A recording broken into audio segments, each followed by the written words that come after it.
Today I'm answering your burning questions.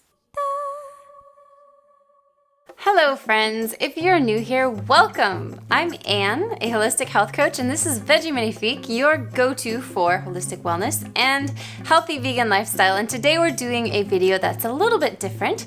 We're doing questions and answers, ask me anything. So basically I get a lot of different questions here and there and everywhere on videos and whatnot, and I wanted to just kind of like bring it all in. So let's get into it.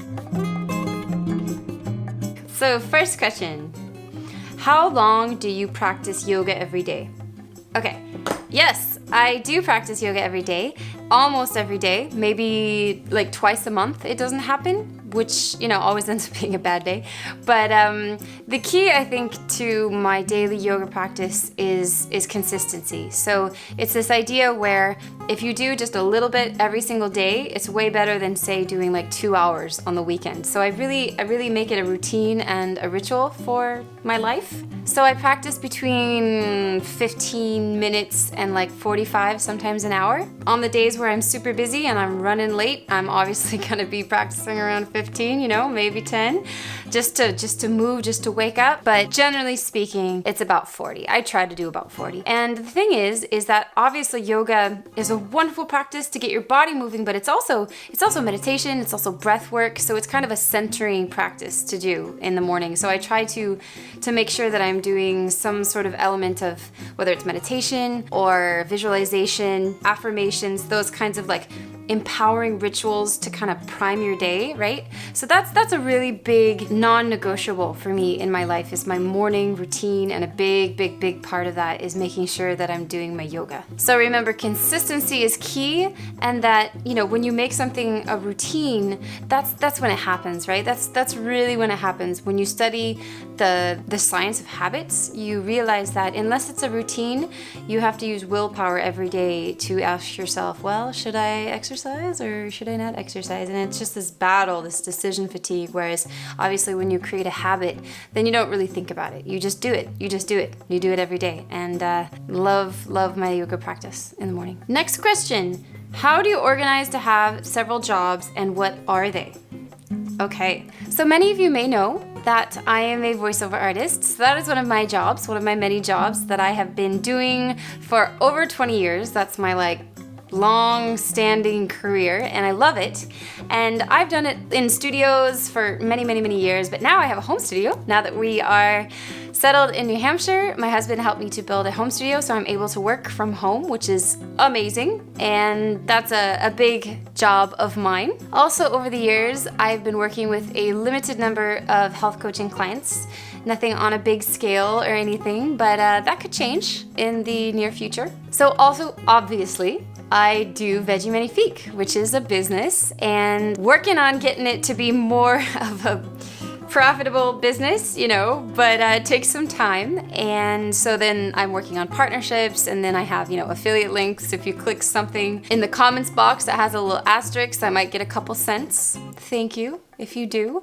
Some of my affiliate links, I do get a little bit more, which is amazing. So if you want to support my business, definitely click the links down below if it's something obviously that you're interested in or we're looking to buy anyway, because that's one way that Veggie Magnifique makes some money. Not really covering costs yet, but I hope to. But obviously also working on other avenues to make Veggie Magnifique a profitable business. So that's a lot of work, but I love it. I love Veggie Magnifique. It's a passion project that I hope will one day be, you know, the big enchilada, so to speak. And also, since we just moved here to New Hampshire, and you know, especially during this like bizarre time, I'm hustling. I am totally hustling. So for example, I'm teaching English lessons online. I'm also nannying. I'm just like running around. And this is because we read, my husband and I, two pretty influential books for us, which were Total Money Makeover by Dave Ramsey and Side Hustle by Chris Guillebeau. And in a nutshell, Total Money Makeover is like, dude, you need to get your finances in order. You need to get out of debt. You need to make sure you have an emergency fund, like the bare bones of how to organize your financial life. And that really was a great kick in the pants for us to kind of like take inventory and think about how we wanted to lead our lives. Another really great book actually is The Millionaire Next Door, which talks about like how you can be frugal and wise and live differently now so that you are not up a creek later, right? And then Chris Guillebeau's book is awesome. I've talked about it before. So side hustle is this idea that, you know, you can make more money by being clever and diversifying your income sources. So that's what I've been doing. I have been hustling, and it's been a lot lately, if I'm being honest. Like, I need to calm down. But that's kind of also a reality of right now when you move, and there's a lot of different variables. And so, yeah, I'm hanging in there. So how do I manage to organize myself, as this question asked? Well, I am juggling a bit, to be honest, at the moment, but some of the things that help me with juggling are my solid morning routine, which sets me up, right? It makes me feel good and it primes me for my crazy day. But then also I bullet journal, right? So I have a very clear to-do list, and I really note everything in one spot, so like a capture journal, so that I don't have like 50,000 post-its everywhere. It's all in my bullet journal, and that helps me to not lose my mind. Next question. Okay, here's a good one. So, how did you stabilize your weight while traveling? Well, in a few words, habits, whole food plant-based diet, and an exercise routine. That would be like in a nutshell. So, I'll elaborate. So when I travel, my diet doesn't change all that much because I'm always seeking out whole food, plant-based sources, right? So that means I'm eating a diet that's rich in fiber and like complex carbs, so that balances my blood sugar, so I'm feeling, you know, high on life and well nourished. But then also I don't have as many problems with, like, say, you know, overeating or feeling bloated because I don't eat that much oil, right? I have a little bit here and there, especially like if I eat out, there might be a little bit, but generally speaking, I avoid it, and the whole foods are the bulk of my diet. Now, does that mean I don't have treats? Absolutely not. Like when we were in Bali, I had some amazing waffles, there were some awesome cakes. I love food and I love life, but I keep kind of like an 80-20 or a 90-10 kind of scenario where the bulk of my food is whole food plant-based, and then I might have like a vegan cake here or there, you know, and that keeps me happy, but also healthy. So that's a huge, huge, huge part of how I balance my weight, is cleaning up my diet. I made a video all about how I healed my relationship with food, where I spoke in depth about that whole process. So definitely check that out, because that might help you if you are looking to balance your weight when you travel, or just in general, actually. And a lot of people think that like it's difficult to be vegan when you're traveling. And I have to say, like, au contraire, mon frère, because like we went to Bali, we went to Sri Lanka, we went to Thailand, we went to Mexico. We found insanely delicious vegan food. And it wasn't even like necessarily scoping out the one place in 500 miles. We found, you know, a plethora of delightful food. And I think you just do a little bit of research up front, right? You do your due diligence, and you can eat delicious plant food in most places, I would say. At least the places we traveled to. And then my exercise routine is so important. If I don't exercise, I don't feel good, and then I'm probably not going to choose as empowering food choices, right? It all goes together. So as I explained, in the morning, I'm doing my yoga, right? Whether that's 15, 20, an hour, or whatever. And then obviously I'm primed for my day, and my food choices are better and I feel better, because I find that when I make poor food choices, it's usually because I'm tired or upset or stressed or whatever, and obviously exercise helps with those states. So I highly recommend, if you are going to travel, to try to carve out some time to get a little bit of exercise in, whether that's yoga, whether that's, you know, I don't know, doing jumping jacks in your hotel room, or like a dance party. Do something to get your blood pumping, and try to make it a routine. Try to make it a habit. Every day you do it, and then that just really rounds things out. And if your diet is clean, you're golden. Next question. Why didn't you come back to Paris? So after traveling, right? Okay. So I lived in Paris for like 8.5 years. I loved Paris. When I moved there, It was a dream come true and a dream deferred as well, because it had been like a decade that I had been planning to move to Paris, literally. And I did it and I loved it and I made lifelong friends, and it's a very special place to me. It's a very kind of, it's like in my heart and it's home in many ways. I think that timing is a big factor. I think that what happened is over the years, obviously I enjoyed my time thoroughly, and then we got to this point, my husband and I were living in 26 square meters, itty bitty living space. It's super expensive. The past few years, Paris has changed quite a bit, just in the climate, we shall say, of Paris. And we were seeking more, space, more like personal and health freedoms. We were seeking more like fields of green and like bird song. Something a little bit more rural, less city, more green, less street kind of thing. And so we had a discussion of like, where should we go after our travels? And we did a lot of research. And as I explained in one of my recent videos, we chose New Hampshire after a lot of thought and a lot of research into what kind of environment we wanted to live in. And we love it here so far. And it's a really wonderful place to raise a family as well. Like we're not there yet, but one day when we want to raise a family, then we feel like this is someplace where our children can roll around in the grass, and it might not have to be a public park of Paris, right? We might have space. So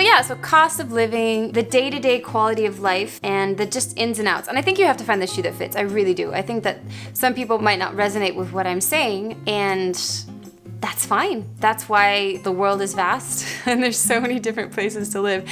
And again, I'm Franco-American now, so if we wanted to move back to France at some point, we could, and that's wonderful. I'm very happy about that. But for now, like we love New England. It's so lovely, and the people are so lovely, and the birds, they're just out our window chirping. If I were to open the window right now, you'd hear them, and that makes me so happy. Next question. Okay, how come there are so few options for vegan clothing for men, and do you have any recommendations? It's true.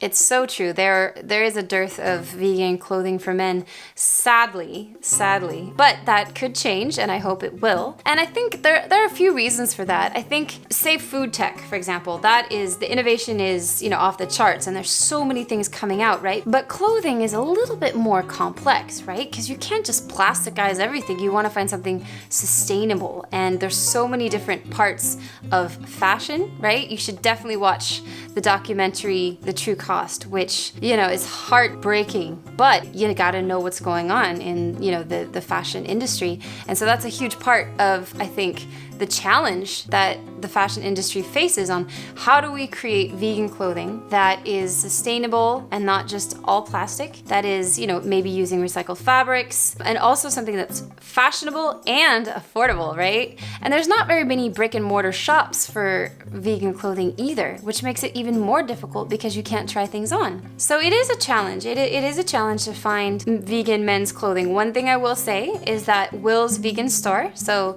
it used to just be Will's Vegan Shoes, but now Will has expanded to make awesome sweaters as well as bags. He makes all sorts of stuff now, and it's all awesome and manly and not like super hipster, because you can find hipster men stuff, but Will's stuff is a lot more kind of down to earth. And other brands that are making things that are vegan, that are more sustainable, are like Thought clothing in the UK. Another brand that I recently heard about was Toad & Co, and they have a lot of, organic and vegan options for men that are manly looking. And if you want to talk about, your vegan beliefs, then you can check out Ethics, which is a company that has a lot of like, I'm vegan shirts that are, in a variety of styles. Because there are a lot of like, yay, go vegan shirts that aren't very manly. There's lots of all sorts of floral stuff and, cutesy cute stuff that I might love, but that might not be, good for the men out there. Unless that's your thing, in which case, rock on with your bad self. So, everyone out there, I beseech you, if you want to get into fashion, create some fashion stuff for men, man. Oh, and I wanted to mention, Guinness makes men's handbags now. Like briefcases and things, and I love the brand Guinness. It's a vegan company from New York. And yeah, they have a vegan men's collection now. Okay, so next question. We only have time for a few more. Okay, how do you never age? Okay, so first off, thank you. Thank you, that's That's very kind. We are all aging, but certainly there are things you can do to turn back the hands of time or beat the clock or something. So some of you may know, but many of you probably don't. I don't drink. I've never drunk. I do not consume alcohol. I don't smoke, obviously. And if you are smoking, by the way, it's not vegan, so definitely do some research on that. Yeah, just a note. And one of the things that keeps you looking younger is your diet, right? It's a big one. It's a huge thing. You are what you eat. And since I strive to eat, largely whole food plant-based, that means that it's a diet rich in vitamins A, C, and E, which are the building blocks of healthy, glowing skin. Also, a healthy vegan diet is, just bursting with antioxidants and nutrients that help your body to thrive and not look haggard and knock out those free radicals. And then obviously exercising. Exercising keeps you young because it does a body good, right? That's just kind of like the long and the short of it. If you're exercising a lot, you're sweating out toxins and you're getting all those fantastic feel-good hormones and healthy organs, healthy body. And then next up, stress is a huge, huge, huge factor of how old you look. It's interesting when you meet someone, that you knew long ago and you're like, wow, they look way older. It's obviously a combination of poor diet, lifestyle choices, and also stress. And I am no stranger to stress. I'm a human and all of us are dealing with it, but we can choose to make certain choices that help us to de-stress or combat it, like in terms of some of the practices. Obviously, meditation helps with stress, exercise helps with stress, proper sleep helps with stress, as well as anti-aging. So there's all these different practices that you can think about. If you're really concerned with looking younger, it's an inside game, mostly. That being said, obviously I use very, very natural skincare products, so I don't put any toxins on my body. I made a video with my esthetician, Diana Relis, who's in Santa Monica, California. I love her. I love her products. I use many of her products because they're super, super natural and made with love and Reiki. And yeah, so I think that one of the ways to really look younger is your attitude and not succumbing to stress, your diet, and also what you put on your body, right? So it's multifaceted. And of course, stress shortens your telomeres, which is a whole thing about how long you'll live. You can look into it. Sorry, the lighting's a little bit funny, but we're filming late, so we've got some light coming into our kitchen today. Okay, next question. Last question. Are there any ingredients that digest better than others, and what do you think about FODMAP? Okay, so let's talk nutrition. So first off, in terms of foods that digest better, let's talk about the foods that are difficult to digest. First of all, we have dairy because of lactose. A lot of people are lactose intolerant. It causes a lot of issues. And then next up is obviously eggs and meat because it's high in saturated fat, and that causes heartburn from those heavy saturated fat foods. And then of course, some people have sensitivities to gluten, though it's a lot fewer than you think unless you have celiac or you are legitimately gluten intolerant. It's around 1% of the population that actually has to worry about gluten for real, because some people might think that they have gluten sensitivities, but it's coming from something else. And then obviously people who have IBS or Crohn's, they have a lot more food sensitivities. But let's talk about that a little bit. So FODMAPs are certain types of sugars that you find in certain foods.